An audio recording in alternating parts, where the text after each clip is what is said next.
Hello students, आप लोग कैसे होंगे? अच्छे होंगे और स्वस्थ होंगे। इस समय पढ़ाई में व्यस्त होंगे और वीडियो के लिए वेट कर रहे हैं।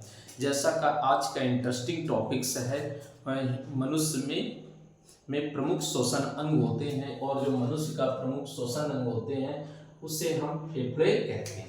और जो कि आपका फिगर मैंने बोर्ड में बना रखा है और इस फिगर के माध्यम से मैं आपको पूरे श्वसन प्रणाली के बारे में समझाता हूं, जो बहुत ही इंटरेस्टिंग है और बोर्ड पेपर में पूछा भी जाता है।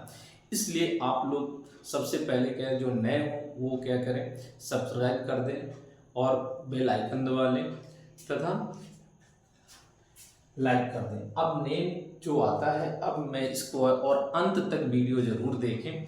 जैसा कि पहला दे रखा, मैं आपको सुनाता हूँ।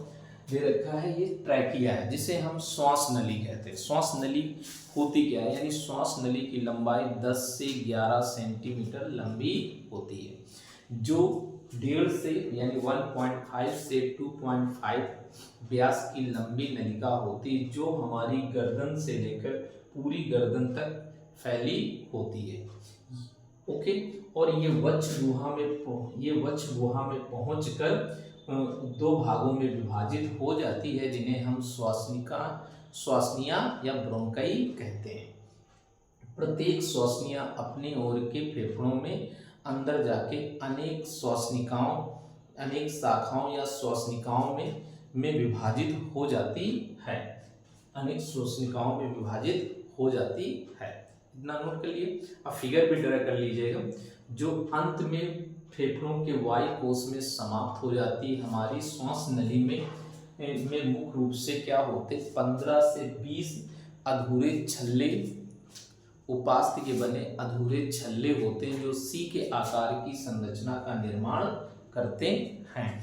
और ये संरचना बना के मुख्य रूप से इसे जो इसका बनाते हैं कि वायु ना होने पर इसे चिपकने से रोकने का कार्य ये सी के जैसी संरचना करते हैं। ओके।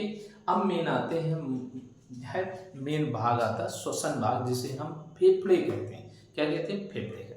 फेफड़े में क्या है? फेफड़े भी कहते हैं, फुफ्फुस भी कहते हैं, लंग्स भी कहते हैं।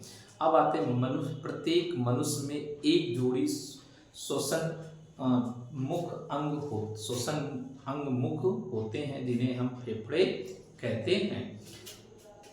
जो वक्ष गुहा में हृदय के दोनों ओर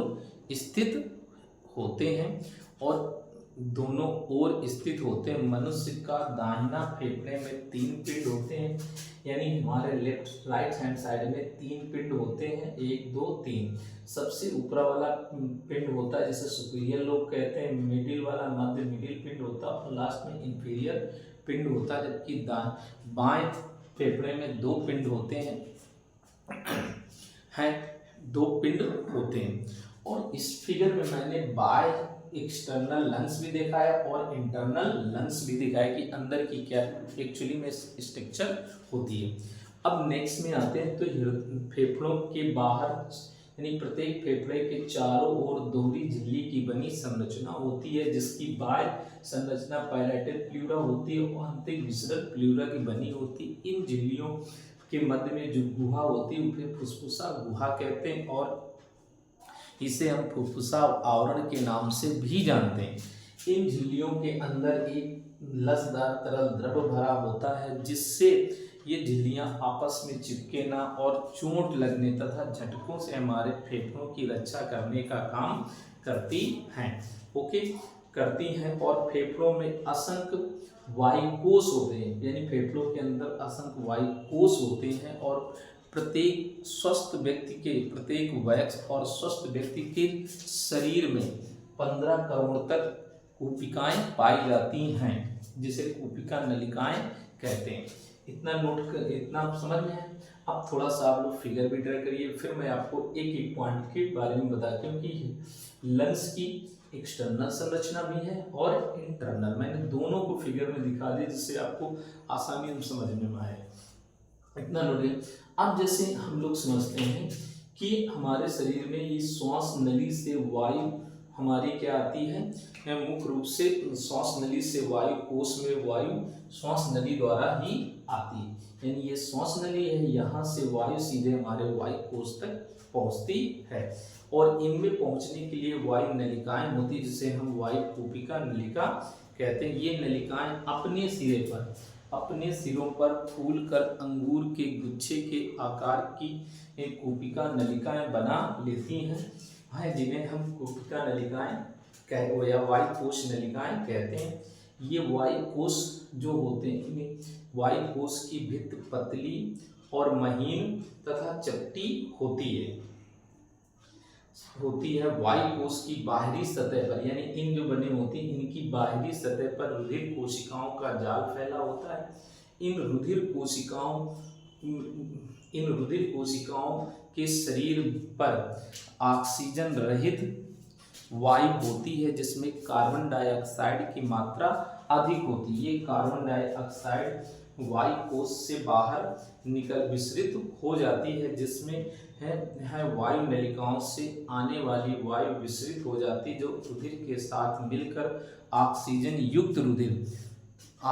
युक्त रुधिर वायु कोशिकाओं में पहुंचाती है। और ये वायु कोशिकाओं में जो रुधिर में उपस्थित रुधिर कोशिकाएं मिलकर एक मोटी वाहिनियां बना लेती हैं और ये मोटी वाहिनियां मिलकर मुख्य रूप से किसमें है, पल्मोनरी शिरा में खुलती हैं और पल्मोनरी शिरा द्वारा शुद्ध रुधिर हृदय के दाहिने आलिंद में पहुंचा देती हैं, हृदय के बाएं आलिंद में पहुंचा देती हैं, जिसके माध्यम से पूरे शरीर में रुधिर का पंप होता है।